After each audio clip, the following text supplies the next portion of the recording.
Queridos irmãos, hoje nós vamos encerrar nossa série de mensagens ou de pregações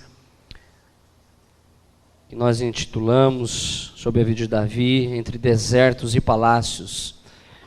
Eu posso dizer com toda certeza aos irmãos, revisitar 1º e 2º Samuel foi inspirador para mim. Foi muito bom revisitar, ler, ouvir, né? Eu já há algum tempo quando vou pregar, nós estamos trabalhando com planejamento nas nossas pregações. Então nós já sabemos o que vamos pregar até setembro. Então nós nos dedicamos a estudar de maneira histórica os textos, para que a gente possa expor as Escrituras da melhor maneira possível, com a ajuda de Deus, porque a Bíblia, pelo Espírito Santo, ela sempre se faz nova, princípios, valores, a palavra do Senhor se faz nova ao nosso coração. E estudar 1º e 2º Samuel foi inspirador, estudar a vida desses homens como Davi, né? Um homem que costumamos dizer, o homem segundo o coração de Deus, e que um homem que inspirou o meu coração nos momentos mais difíceis da sua vida. Você já passou momentos difíceis? Você já teve momentos de desertos? Você já viveu momentos de luta, de tristeza? Você já viveu algum momento de perseguição? Alguém perseguiu você? Esse homem chamado Davi passou isso. E nós queremos encerrar hoje a mensagem dessa noite numa oração que Davi faz já no final da sua vida. O texto que nós escolhemos para falar hoje é o Salmo 18, salmo que lemos no início. Esse salmo, número 18, é uma oração, mas mais do que uma oração, uma reflexão. Davi está no final da vida. Davi está terminando a sua carreira como rei. Ele para, talvez no terraço do palácio, para pensar na trajetória da sua vida, em tudo aquilo que ele viveu, os momentos difíceis, os momentos de guerra, as vitórias que ele passou, as perseguições que ele viveu pelas mãos de Saul, as guerras contra os amorreus, os filisteus, as derrotas, a luta que ele vivenciou no deserto por 8 anos, sendo perseguido por Saul. Aí ele para e escreve o Salmo 18, o salmo que lemos no início. E esse salmo está em 2 Samuel 22, com algumas adaptações do texto que o próprio Samuel narra. No caso, Davi, é um cântico de Davi, é uma oração. Só que eu vou ler daqui a pouco esse texto. Eu quero que você perceba, e eu acho que ao estudar os textos que estudamos sobre a vida de Davi, em 1º e 2º Samuel, nós percebemos o agir de Deus. Nós conseguimos identificar os sinais da graça de Deus na vida de Davi. E o tema dessa noite é reconhecendo os sinais da graça de Deus ao longo da vida. Será que ao longo da vida você reconhece os sinais do agir de Deus na sua vida? Ao longo da sua trajetória como um discípulo de Jesus, como um cristão, você consegue identificar o mover de Deus? O quanto Ele te protegeu? O quanto Ele batalhou em seu favor? O quanto Ele cuidou de você nos momentos mais difíceis? O tema dessa noite é reconhecendo os sinais da graça de Deus, baseado no Salmo 22, em 2 Samuel 22, que é o Salmo 18. Nós começamos a série de mensagens, o pastor Marco pela manhã e eu pela noite, nós começamos a falar sobre como Deus chama Davi, lá no 1 Samuel capítulo 16, quando Deus chama esse jovem, um jovem que recebe de Deus uma unção para que lá no futuro, depois de algumas décadas, se concretizasse as palavras de Samuel e a unção que Samuel tinha dado a ele, que é o carimbo de Deus para que ele seja rei em Israel. Esse jovem, ainda com 17 anos, tem um evento na sua vida que muda a sua trajetória. Davi ele é ordenado pelo seu pai, lá em 1 Samuel, capítulo 17. Ele é ordenado pelo seu pai para levar queijo ao comandante do exército de Saul e aos irmãos que estão no campo de batalha. Há uma guerra entre Israel e os filisteus. Há um homem chamado Golias que está enfrentando Israel. Há um homem, um guerreiro chamado Golias, a quem todos temiam. E esse jovem chamado Davi, um garoto, que vai levar queijo no campo de batalha, vê todo mundo apavorado de medo por ver o tamanho daquele guerreiro. E de repente, Davi, mediante todas as circunstâncias que é vivenciado naquele momento, se torna um herói nacional. Derrota com uma pedra e uma funda um gigante chamado Golias, a quem todos temiam. De uma pessoa que não era notada por ninguém, nem pelo pai, esquecido, agora é ungido ainda na sua tenra idade, e depois disso se torna um herói por vencer. Nós estamos falando de um jovem que não é um guerreiro. Nós estamos falando de um jovem que cuidava dos negócios do pai, que estava cuidando das ovelhas do pai, naquela região do deserto da Palestina. Ele vê aquele homem enfrentando a Deus. Ele vê aquele homem enfrentando o exército de Israel. E ele vai em nome do Senhor e vence com uma funda e uma pedra aquele gigante. A Bíblia diz que aquele gigante cai e com uma espada Davi o mata. Davi se torna um herói para Israel. Davi é levado por Saul para o palácio. Esse homem, estou fazendo uma introdução de todas as nossas pregações que fizemos nesses dias. Esse homem vai tocar harpa para Saul, acalmar aquele espírito endemoniado que Saul tinha. E durante o dia ele é treinado para ser um guerreiro. Davi se torna um comandante. Davi se torna um herói. Davi se torna um guerreiro. E juntamente com isso há uma ascensão na vida de Davi. Davi se torna, por isso, alvo da inveja de Saul.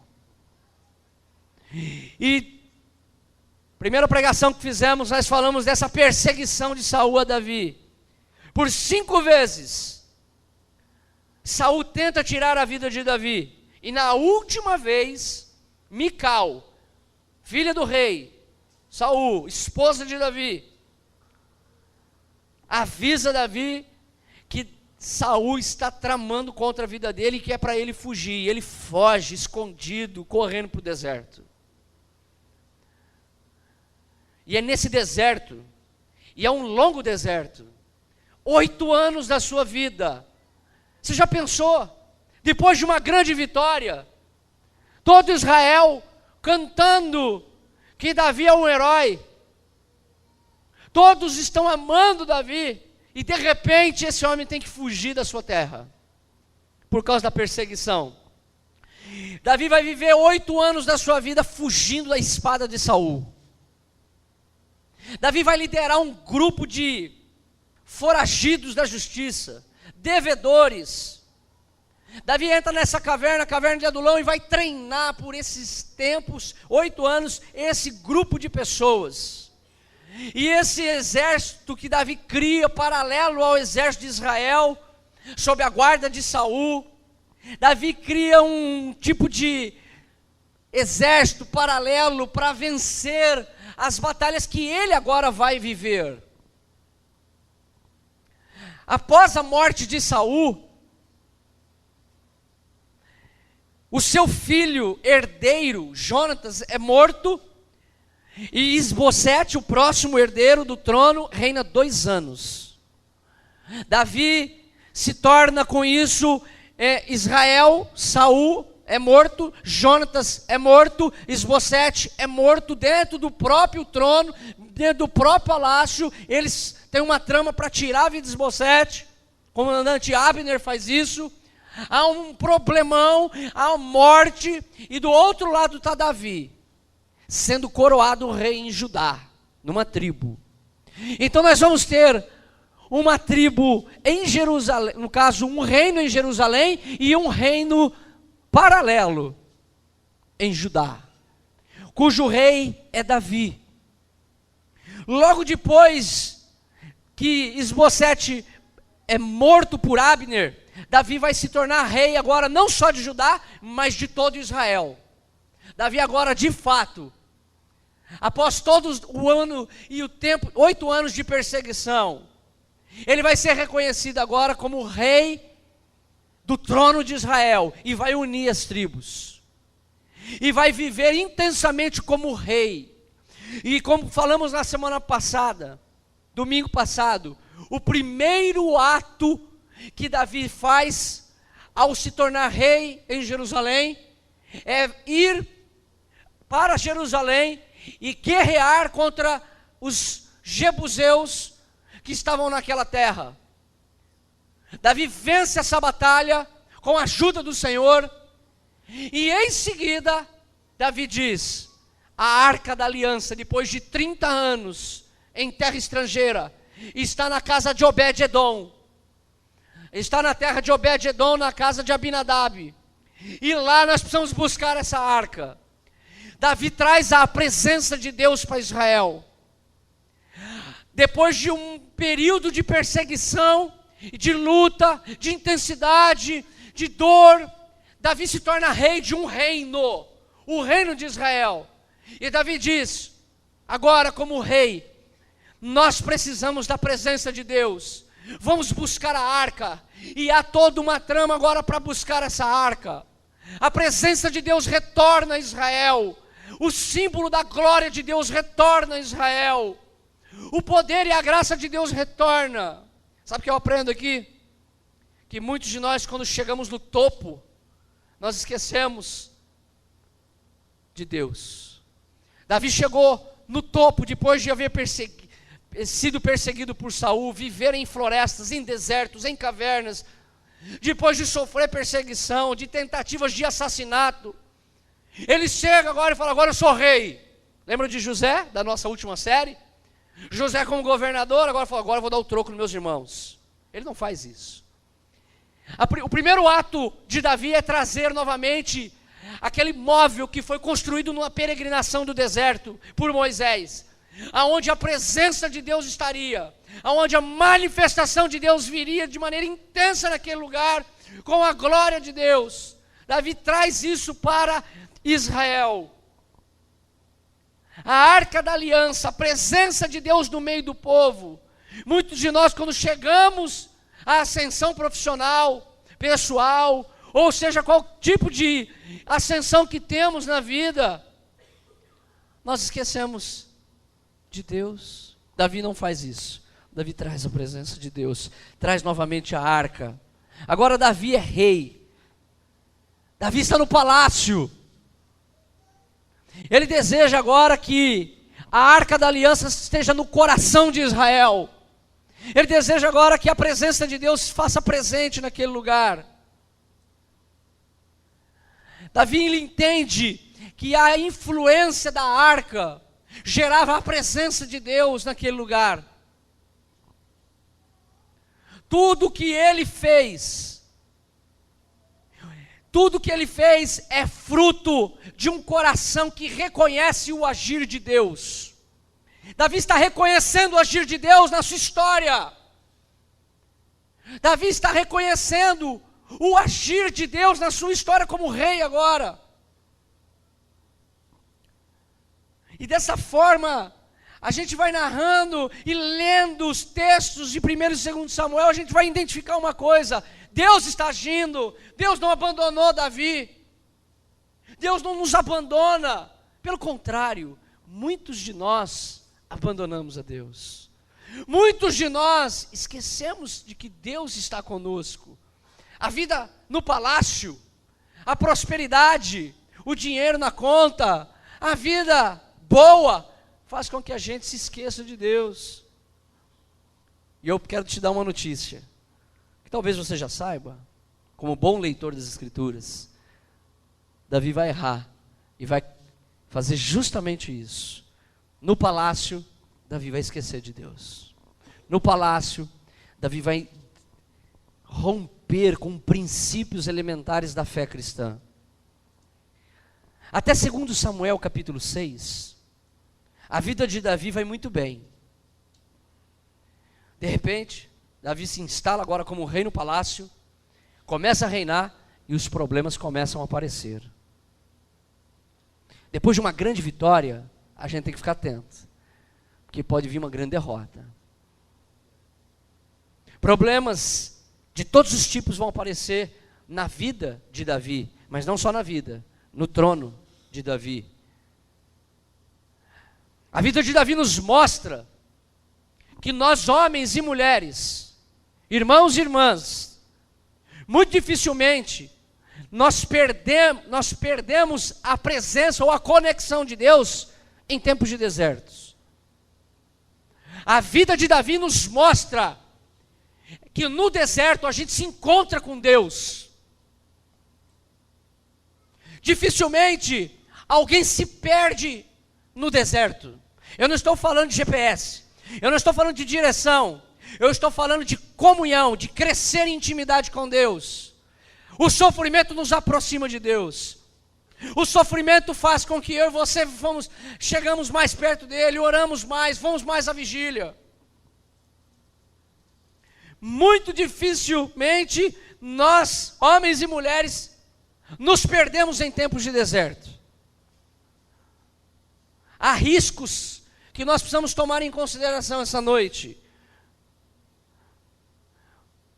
Tempo de sucesso, tempo de comodidade, tempo de prosperidade, tempo de saúde na família, pode gerar em nós um conforto, uma ociosidade, que gera em nós uma desconexão com Deus. A vida de Davi vai mostrar que os grandes riscos, para mim e para você, não é o deserto, e sim a vida no palácio. Davi no palácio como rei, com toda a autoridade, com todo o poder de um rei, com o sucesso agora, com a comodidade, todo mundo servindo ele no palácio, próspero, com muito dinheiro, com muitos recursos, com saúde. Gerou profundamente uma desconexão com Deus. Por que será que nós somos assim? Pela manhã o pastor Marcos disse a nós que nós somos muito parecidos com Davi. Eu acho que um dos personagens que mais nos aproxima de Davi, um dos personagens que mais nos aproxima na semelhança é Davi. Como eu sou parecido com Davi? Como você é parecido com Davi? Porque em Davi a gente vai encontrar dois momentos, o momento onde ele sofre e onde ele tem os melhores anos da sua vida, onde os salmos são declarados, escritos, onde a intimidade com Deus cresce, onde quando ele se sente ameaçado e perseguido, ele clama ao seu Senhor e o seu Senhor o socorre, o seu Senhor o livra. Mas no momento que ele se torna agora rei, o sucesso, o tempo de comodidade, pensa só. Hoje de manhã foi pregado sobre o pecado de Davi. Eu acho que é o pecado mais grotesco de Davi, que foi o adultério com Betseba e o assassinato do seu marido chamado Urias. Em total desconexão com Deus. Davi, quando era comandante de Saul, no reino de Israel, Davi ele pegava todo o exército, 1000 homens, e levava as tropas, e ia para a guerra. Davi estava na frente da guerra. Davi no palácio agora, meio-dia ele acorda. Está todo mundo guerreando contra os inimigos de Israel. há uma guerra violenta sendo travada. Soldados estão morrendo em nome de Israel. E Davi, meio-dia, acorda, abre a janela do quarto, e ele olha no terraço e uma linda mulher aparece para ele, nua. E Davi agora, de maneira cômoda, se achando no direito como rei, o que ele faz? Manda trazê-la. Essa mulher engravida. Ele manda matar o seu marido, como ouvimos hoje pela manhã. Davi, eu acho que é o pecado mais grotesco de Davi. O palácio, a vida de sucesso, há riscos, a prosperidade gera em nós um conforto que é um perigo, porque a gente entra num estado de inércia espiritual, porque nós não precisamos mais clamar ao Senhor, porque eu tenho dinheiro na conta para comprar o que eu quero. A gente não precisa mais se relacionar com Deus, porque os problemas que estão me afetando são irrisórios. Não há problemas. Davi permite que a ociosidade do seu coração gere um pecado e que vai devastar o seu reino. Talvez alguns de nós aqui estejamos vivendo como Davi. Davi se afastou de Deus. A apostasia, ela chega ao coração de muitos cristãos, não porque ele pecou, mas porque por muito antes do pecado ser consumado, o seu coração já estava longe de Deus. Há muitos cristãos que estão conosco, que amam o Senhor, que adoram o Senhor, e que correm um sério risco de o Espírito Santo ir embora. Cadê o Espírito Santo? Foi embora. Vejamos o que acontece quando Davi chega no palácio. Segundo Samuel capítulo 11, há a narrativa do adultério de Betseba. Segundo Samuel capítulo 13, há um estrupo da filha de Davi, Tamar, por seu meio-irmão chamado Amon. Amon é assassinado por o seu outro irmão, Absalão. Há uma rebelião que vai ser liderada por Absalão para tirar o trono do pai, Davi. E há uma rebelião liderada por Sebá, em 2 Samuel 14, depois 2 Samuel 20. Esse é o histórico da vida de Davi no palácio. Se você fizer um histórico da vida de Davi quando estava sendo perseguido, ele tinha a mão do Senhor com ele tinha a presença de Deus o protegendo, o Senhor o livrou 5 vezes da espada de Saul, o Senhor deu grandes vitórias para ele, porque ele vivia intensamente com Deus. Ele escreveu maravilhosos salmos, hinos, orações. Ele experimentou o melhor de Deus na sua vida quando ele estava no deserto. E quando Davi se torna rei, ele toma uma atitude linda e maravilhosa, que a gente fala assim: agora o foguete vai decolar, vai caminhar o reino. Ele manda trazer a arca da aliança, o símbolo da glória de Deus. Mas em seguida, a gente começa a ler os textos de 2 Samuel e a aprender com o texto que Davi é como eu e você. Nos momentos de prosperidade, a gente vira as costas para o Senhor. Talvez você diga: como que Davi foi capaz de adulterar? Às vezes eu faço essa pergunta aqui na igreja também. Como que um cristão é capaz de adulterar? De romper a aliança no casamento? Às vezes eu me pergunto também. Como que um pai consegue absorver dentro do seu coração 2 irmãos, meio-irmão, né? São de mães diferentes. Um estupro, um incesto. Como é que Davi permite, debaixo da sua barba, o seu filho tramar contra ele e tirar o reino dele. Eu estou falando do filho. Eu não estou falando do seu pior inimigo chamado Saul, estou falando do filho dele. E o filho dele foi o que foi por causa da ausência dele. Queridos irmãos, o desafio nessa noite, para nós, é vivermos em conexão com Deus e reconhecer que Deus em todo momento da minha história, da sua vida, da minha vida, das nossas, Ele está agindo com a sua graça. Deus não abandonou Davi, ainda que Davi escolheu o pecado com Betseba, é o pecado mais grotesco, já disse isso. Mas antes de Davi pecar contra Betseba e Urias e contra Deus, Davi já tinha pecado no seu coração. O pecado já anteriormente havia entrado no seu coração. Davi, ele se torna um líder agora sem critério. O poder e o orgulho tomam conta do seu coração. Quantas pessoas que eu conheço, quando crescem na vida profissional, se tornam metidas, orgulhosas, se tornam a última bolacha do saco. Já ouviu essa expressão? O poder e o orgulho precede a queda, a Bíblia nos diz. E antes de Davi pecar contra Betseba, o orgulho já havia tomado conta do seu coração. Como rei, agora como rei, Davi, de vez ele ir para a guerra, ele manda os comandantes, ele manda o exército, ele fica em casa. Richard Foster diz no seu livro, Mulher, Sexo e Dinheiro, ele diz assim: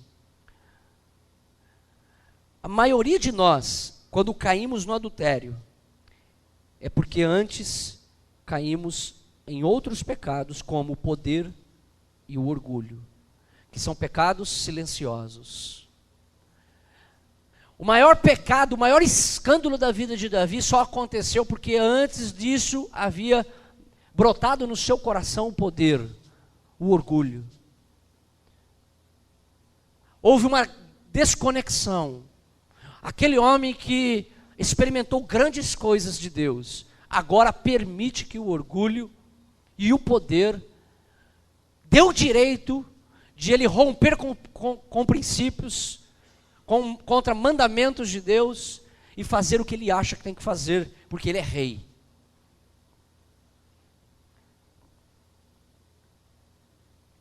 Depois, na vida ainda de Davi, a gente encontra uma série de pecados e problemas relacionados à família.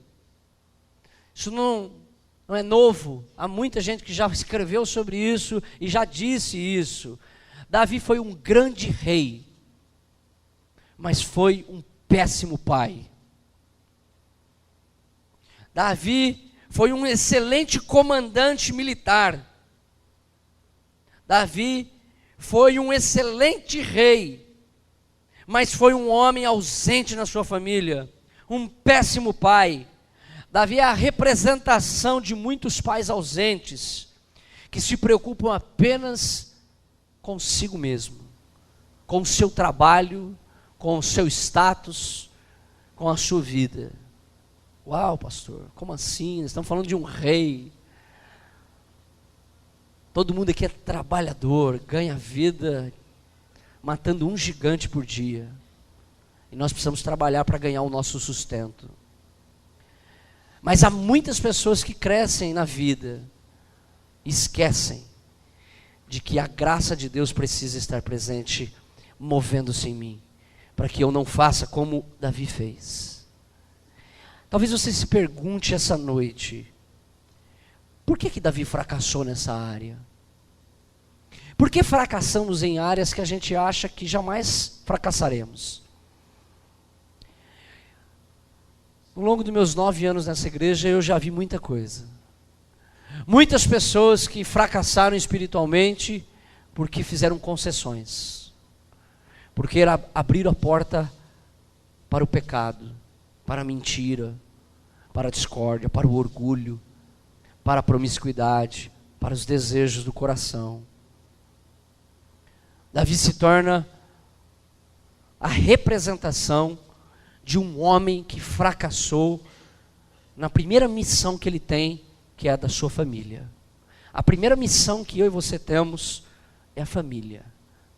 Aos pais.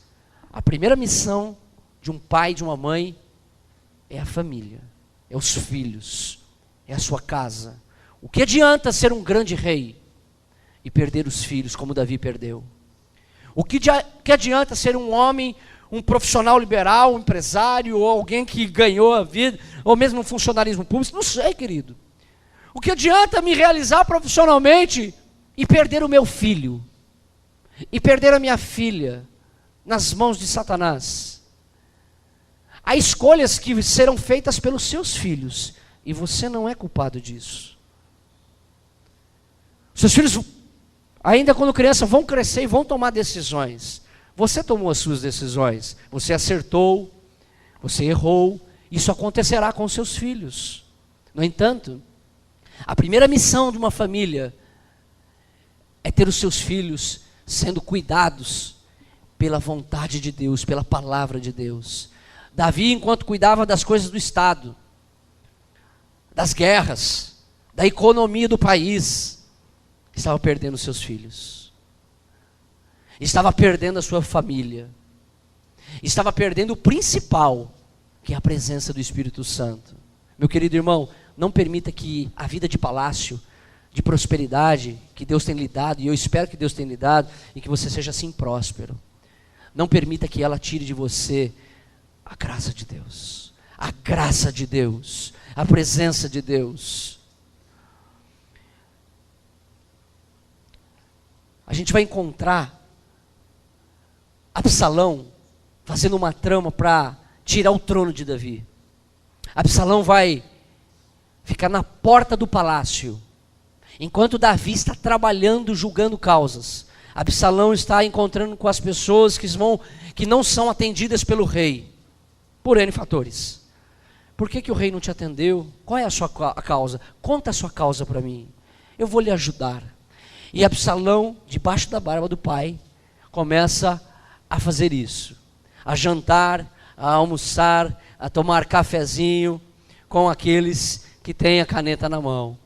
Quem trabalha em empresas, no mercado, sabe, aquela pessoa que vai na mesa do chefe levar o cafezinho e vai fazendo a cama de gato. Você já ouviu falar da cama de gato? E vai tentando tramar contra você. Foi o que Absalão fez. Enquanto Davi está trabalhando, Absalão está tramando tirar o trono do pai. Após acontecer que Davi tem que sair fugido novamente, Davi vai fugir novamente, agora pelas mãos não de Saul, porque está morto, não mais dos jebuseus e dos filisteus, mas agora das mãos do seu filho, que diz que vai matá-lo. Davi foge. Absalão agora levanta um exército, e pega esse exército e vai atrás de Davi para matá-lo novamente.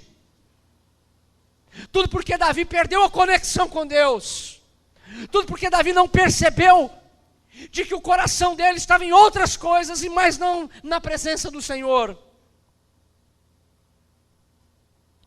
1 Samuel 15, a gente vai perceber, na narrativa do texto, que Absalão, depois que é morto por Joabe, porque Joabe, comandante de Davi, diz o seguinte: vou matá-lo. Davi diz: não mate, traga ele vivo.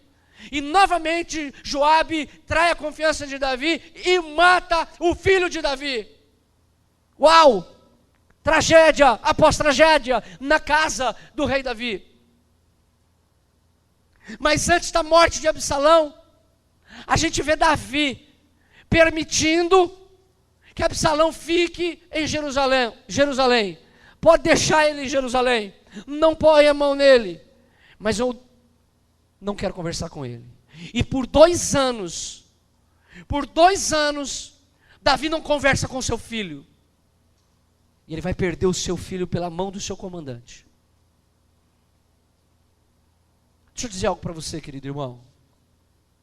O maior bem que você deve guardar não é o seu filho, tá? O maior bem que você deve guardar é o seu amor ao Senhor. Depois, a sua família. O problema é que nós vamos trocando as prioridades. A gente abandona o Senhor, a gente abandona a família, a gente deixa que os outros criem os nossos filhos, o celular cria o filho, o vô, a avó, o cunhado, a escola, e a gente se isenta da nossa responsabilidade.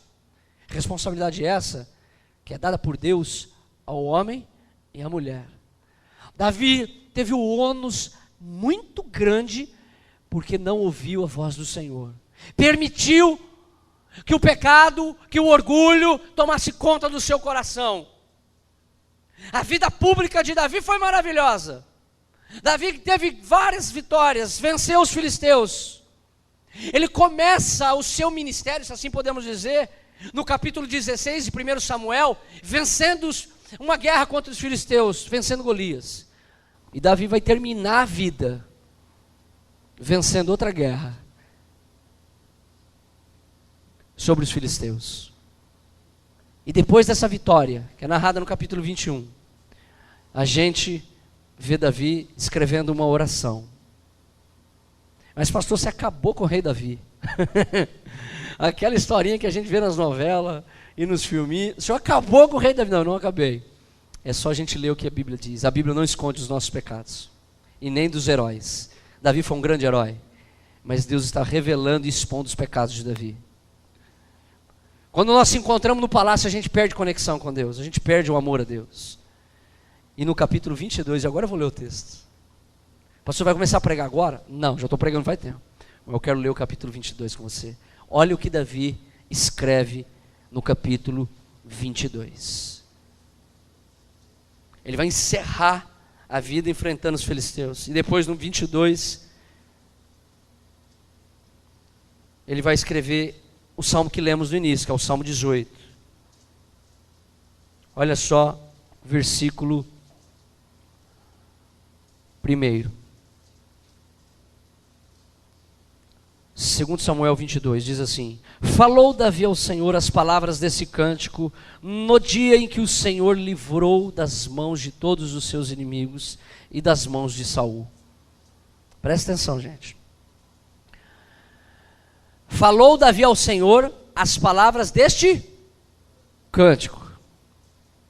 Você acha que Davi tem motivo para cantar? No dia, ele deu essas palavras como um cântico, no dia em que o Senhor o livrou das mãos de todos os seus inimigos. Espera um pouco, pastor. O que Davi está fazendo agora é relembrar a sua história. Davi parou no terraço do palácio e começou a relembrar a história da sua vida. E quantas vezes Deus o protegeu e o livrou das mãos dos seus inimigos. Davi está cantando, talvez com a harpa do lado, está orando. Davi está voltando à essência, aleluia. Davi está se reconectando, se encontrando novamente com o Senhor. O que é mais difícil é que depois que a tempestade vem, a gente vê o tamanho do estrago que ela fez. Mas independente do estrago que a tempestade faz, ainda há tempo de se reconectar com Deus. Ainda há tempo de voltar para Deus. Sabe por que Davi é chamado o homem segundo o coração de Deus? Porque Davi entendeu isso. Davi está reconhecendo os sinais da graça de Deus. Davi está lembrando da sua história. Davi vai começar a escrever esse salmo. Versículo ainda 1, ele diz assim: as palavras deste cântico no dia em que o Senhor o livrou das mãos de todos os seus inimigos e das mãos de Saul. E disse, olha o que Davi está escrevendo: o Senhor é a minha rocha, a minha cidadela, o meu libertador, o meu Deus, o meu rochedo, em quem me refugio, o meu escudo, a força da minha salvação, o meu baluarte e o meu refúgio. Na angústia invoquei, clamei o Senhor, clamei a meu Deus. Ele do seu templo ouviu a minha voz e o meu clamor chegou aos seus ouvidos. ouvidos. Esse é o Salmo 18, com apenas algumas adaptações, algumas palavras modificadas por Davi. Aqui você vai encontrar algo notável na vida de Davi. Deus está agindo ainda em Davi. Como é que pode, pastor? Depois de tamanha devastação, de tamanho pecado de Davi, ainda Deus agir. Isso chama graça. E Davi entendeu isso melhor do que eu e você. Davi entendeu o perdão de Deus melhor do que todos nós aqui juntos. Tudo que nós lemos sobre a história de Davi, não é a história de Davi. É a história dos feitos de Deus em Davi. Davi está escrevendo, está lembrando dos feitos de Deus, a obra que foi operada por sua mão e pelo poder de Deus na vida dele. Davi, ele é coadjuvante nessa história. Davi não é o herói dos heróis. O herói dos heróis é o Senhor dos exércitos, a quem ele chama de meu rochedo, meu libertador. Amém? Davi é coadjuvante. Deus é o autor principal. Deus deve ser o autor principal da minha e da sua vida, querido irmão, querida irmã. Não abandone a presença de Deus, independente do tamanho do teu problema. Entre em oração, busque o Senhor. Então vejamos esse salmo aqui com um pouco mais de detalhe. Eu dividi em 4 períodos, ou blocos. Olha só, versículo 1, olha o que diz. Davi falou ao Senhor esse cântico e os livrou de todos os seus inimigos. Quais eram os inimigos? Saul, filisteus, jebuseus, amorreus, Sabá, Absalão, tantos inimigos que Deus venceu em Davi. Então o primeiro bloco, ou o primeiro período que eu quero apresentar é a declaração de confiança de Davi. Olha só o versículo 2 a 4, ele diz: minha confiança está no meu Senhor, Ele é a minha rocha. Davi está escrevendo já no final da vida, está lembrando as imagens que estão vindo no seu coração, na sua mente, da obra de Deus, daquilo que Ele fez. O Senhor é a minha rocha, Ele está escrevendo, o meu libertador. Agora pensa comigo, depois de tamanho estrago pessoal que Davi viveu, ele está dizendo, olha só, lá no finalzinho, no versículo 4, clamo o Senhor, digno de ser louvado. Davi, no momento de angústia, da perseguição que ele tinha com Saul, a perseguição que ele tinha contra Absalão, ou seus inimigos, ele clamou o Senhor. E todas as vezes que ele clamou o Senhor o atendeu. Davi está colocando a sua confiança no Senhor para o livrar da mão dos seus inimigos. A pergunta é: você tem orado e clamado ao Senhor nos momentos difíceis? Nos momentos de angústia? Independente que se você criou o quadro que você está vivendo de angústia, independente se a tristeza que você está vivendo, a perseguição que você está vivendo é fruto do seu pecado, clame ao Senhor. Clame ao Senhor. Segundo bloco, está no versículo 5. É uma salvação que Deus oferece a ele no momento de crise. Então o primeiro bloco é o que? A confiança que ele tem no Senhor. No momento de angústia ele confiou no Senhor. E nesse momento, no momento de crise, o que ele faz? Olha só, versículo 7, do capítulo 22. Na minha angústia, invoquei. Na minha angústia, clamei. Olha só. O meu clamor, chegou aos ouvidos de Deus. Versículo 8. Então a terra se abalou e tremeu, vacilaram também os fundamentos do céu e se estremeceram, porque ele se indignou. Olha só o versículo 17. Do alto me estendeu ele a mão, Da onde que Deus estendeu a mão? Do alto, os céus. Do alto estendeu ele a mão e me tomou e tirou-me das muitas águas. Sabe qual era a sensação de Davi nos momentos da crise? Nos momentos da perseguição? É como águas que chegavam às suas narizes. Como se ele estivesse se afogando. Como se ele não tivesse mais força. Você já viu alguém tentando se salvar de um afogamento? O desespero. Davi está se sentindo assim, sufocado pelos inimigos, mas na angústia ele clama ao Senhor, e Deus o responde. Enquanto as águas estão subindo, ele clama. A minha pergunta essa noite é: você tem clamado nos momentos difíceis? Nós clamamos? Será que nós aqui que estamos vivendo em momentos de deserto também, em lutas, em dificuldade, nós estamos elevando a nossa voz a Deus? Davi clamou ao Senhor. Davi está se lembrando das guerras que ele lutou. Davi está se lembrando dos 8 anos que ele viveu, sofrendo, perseguido por Saul e pelos seus inimigos. Davi clama ao Senhor, é onde surge todos aqueles salmos maravilhosos. Terceiro bloco ou período é a resposta de Deus, que é o que eu li agora, o versículo 17. A resposta de Deus vem quando eu clamo. Quando você clama a Deus, Deus manda resposta. Você acredita nisso? Por isso que a igreja ora. Por isso que nós oramos. Por mais que você esteja vivendo em dificuldade, ore ao Senhor. Clame por socorro. A situação dele era crítica. Ele estava muitas vezes fugindo da espada de Saul. Ele estava se sentindo em afogamento, sufocado, mas Deus o livrou das águas com a sua mão, como se Deus tirasse ele de lá de baixo e o erguesse. É isso que Deus faz quando um homem e uma mulher clama por seu nome.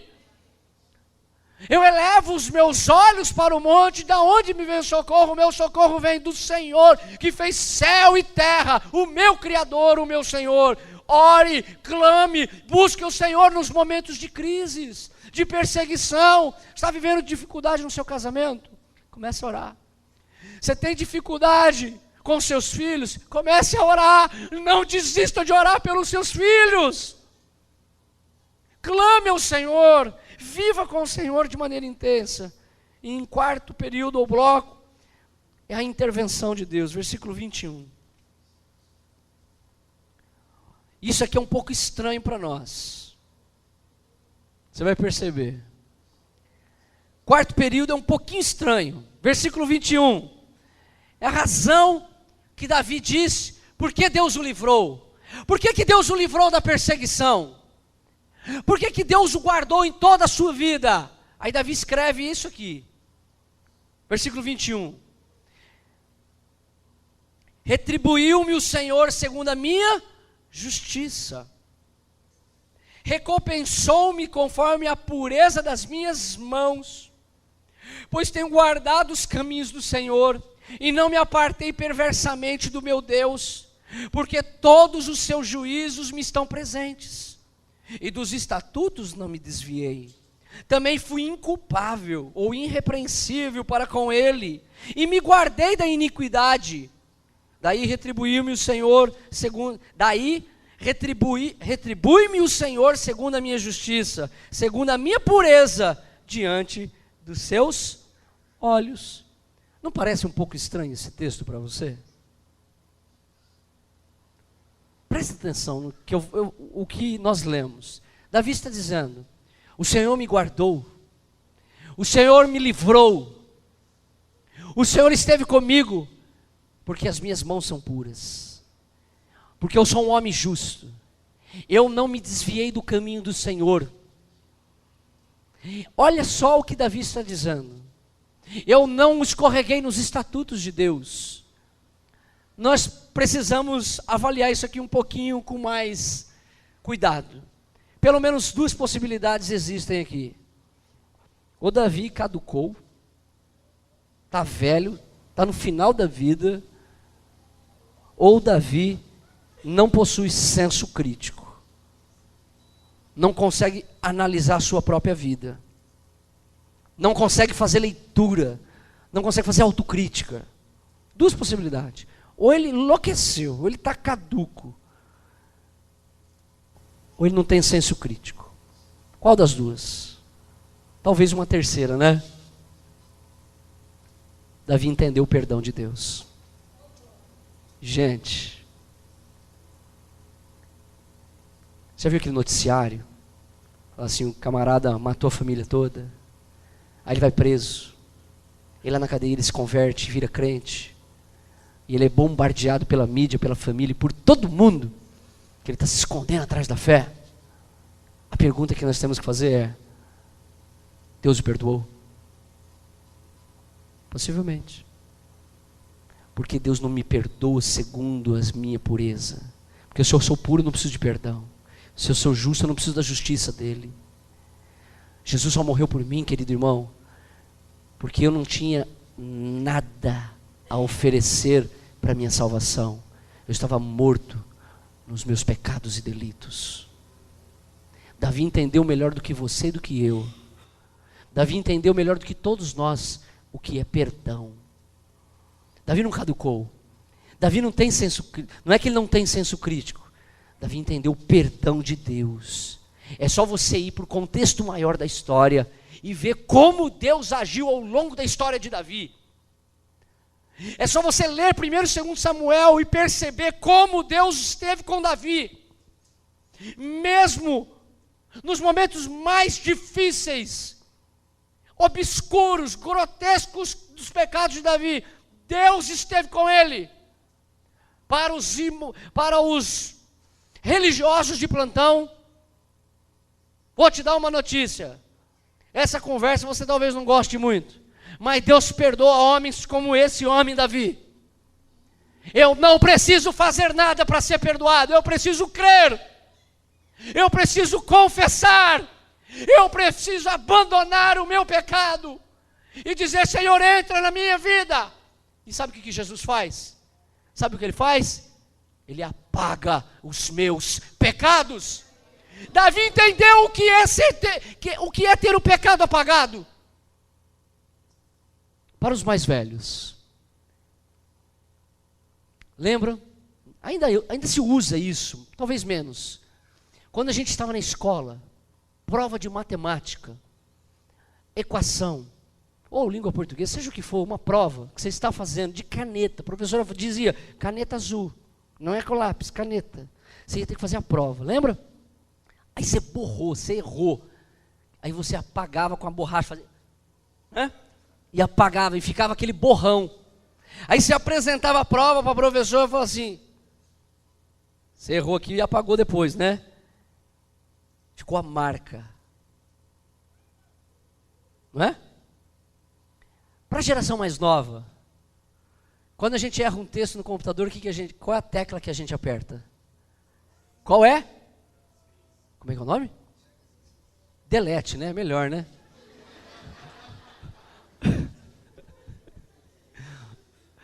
Tem uma delete lá, eu vi lá no teclado, irmão. Deleta, né? Ou aquela, como é que é o nome? É esse negócio aí, depois não vai sair lá, né? Procedida, tá bom. Se apaga, no computador se aperta lá, apaga. Mas com um detalhe. O Carlão sabe o que eu estou falando, sem backup. Ok? Sem backup. Deus faz isso, Ele apaga os meus pecados sem backup. Ele apaga os meus pecados. Davi experimentou a graça de Deus. Ele pecou sim, mas sabe o que ele disse? Eu pequei. Quando Natã o confronta, como foi dito hoje de manhã, ele vai para a oração, ele vai para o altar, ele vai falar, eu pequei contra Deus. Salmo 51 vai dizer isso, eu pequei contra o Senhor. Ele não coloca a culpa no chefe. Ó, eu pequei por causa do meu chefe que mandou eu mentir. Eu pequei por causa da minha mulher. Eu pequei por causa da cultura, pastor, o negócio é brabo aí fora. Não. Eu sou culpado. É isso que Davi fez. Então Davi ele começa novamente a se reconectar com Deus e entender o tamanho do agir de Deus sobre a sua vida. Davi entende acerca do perdão melhor do que eu e você, gente. Ele, talvez, a percepção que a gente tenha de perdão seja tão superficial, que gere em nós tantas dúvidas. Deus me perdoou? Você quer saber se Deus te perdoou? Abra comigo o Salmo 32. Outro salmo de Davi. Davi está no final da vida dele, está escrevendo salmos. Olha só. Salmo 32. Olha só o que Davi está falando. Salmo 32 diz assim: bem-aventurado ou feliz é aquele cuja iniquidade é o quê? Perdoado. Vou ler novamente o versículo 1. Bem-aventurado aquele cuja iniquidade é perdoada, cujo pecado é coberto. Coberto do quê? Não é escondido, é coberto pelo sangue. Foi expiado. Sangue do Cordeiro. Olha só o que o texto diz: bem-aventurado o homem a quem o Senhor não atribui iniquidade, em cujo espírito não há Como é que o Reinaldo, vou usar a minha pessoa aqui, tem o seu pecado perdoado, coberto, e Deus está dizendo para o Reinaldo que ele atribui a mim uma justiça que eu não tenho. Olha só, o Senhor não atribuiu ao Reinaldo iniquidade, não atribuiu a você. Sabe por quê? Porque Deus apagou os seus pecados. Então, quando Davi se encontra com Deus de maneira forte e poderosa, por mais que ele reconhece o quanto ele havia pecado, por mais que ele reconhece o quanto que ele foi omisso com os filhos, por mais que ele reconhece tudo isso e o ônus é alto, ele diz: Senhor, eu pequei. E Deus diz: você está perdoado. É isso que Jesus faz comigo, com você essa noite. As suas transgressões e são perdoadas, são apagadas, suas transgressões são deletadas. É o que Deus faz com os nossos pecados, Ele os deleta. O diabo fica lembrando, apontando, você, não. Eu, Reinaldo, fui lavado pelo sangue de Jesus. E eu não tenho parte com você, Satanás, porque eu fui perdoado pelo sangue de Jesus. E vou viver intensamente para o meu Senhor. E se eu pecar, que o Senhor me ajude a levantar e viver com Ele para a sua glória. Deus não fica se lembrando dos nossos pecados. Deus não faz como o marido e mulher que fica jogando na cara um do outro quando briga, né? Já fez isso? Foi você, por causa disso, por causa daquilo. Não, Deus não joga na nossa cara os nossos pecados. O Senhor não atribui a nós a culpa do nosso pecado. E o versículo 5, olha só. Davi reconhece o seu pecado diante de Deus. Versículo 5. Confessei o meu pecado, e a minha iniquidade não mais ocultei. Disse: confessarei ao Senhor as minhas transgressões, e tu perdoaste a iniquidade do meu pecado. A diferença é que Davi confessou. Davi abriu a boca e disse: eu sou culpado. Talvez hoje você sinta-se culpado pelo seu pecado. Reconheça-o. Não coloque a culpa no A, no B, no C. Reconheça que o pecado é seu. Confesse e não o encubra. Não encubra. Davi reconhece o seu pecado diante de Deus. Davi não é um homem hipócrita. Davi reconhece o seu pecado e ele não encobre o seu pecado. Não é hipócrita. A hipocrisia mancha a nossa comunhão e intimidade para com Deus. Versículo 5: confessei-te o meu pecado e a minha iniquidade não mais ocultei. Disse: confessarei ao Senhor as minhas transgressões, e tu perdoastes a iniquidade do meu pecado. Então, querido irmão, nessa noite, entre desertos e palácios, entenda algo na sua vida nessa noite. Deus, ao longo da sua história, da sua vida, do seu casamento, dos seus filhos, da sua história, está se manifestando todos os dias sobre você, protegendo, guardando, perdoando, restaurando, te concedendo vitórias. Davi teve vitórias, muitas vitórias. Davi foi próspero, muita prosperidade. Davi estendeu o seu reino. Davi foi o maior rei de Israel. Mas Davi viveu também no vale da sombra da morte. E no vale da sombra da morte, ele teve a oportunidade de se reconectar com Deus e dizer: Deus, entra na minha vida. Não permita que o pecado destrua você. Ainda há tempo de confessá-lo e dizer: Senhor, entra na minha vida. Amém. Que o Senhor Jesus tenha, nessas 3 semanas que falamos sobre Rei Davi, entre desertos e palácios, tenha se manifestado com os sinais poderosos da graça de Deus em seu coração. Que você viva a abundância de Deus. E que você possa produzir aí no seu coração a expectativa de que o Espírito Santo virá. Em agosto vamos começar. Nós vamos começar a orar e falar: Deus, enche o meu coração com a sua doce presença, com o seu Pentecoste. Guia-me pelo Espírito Santo, para que eu viva a intensidade do Senhor. Amém. Que o Senhor abençoe a sua vida, em nome de Jesus. Vamos ficar de pé.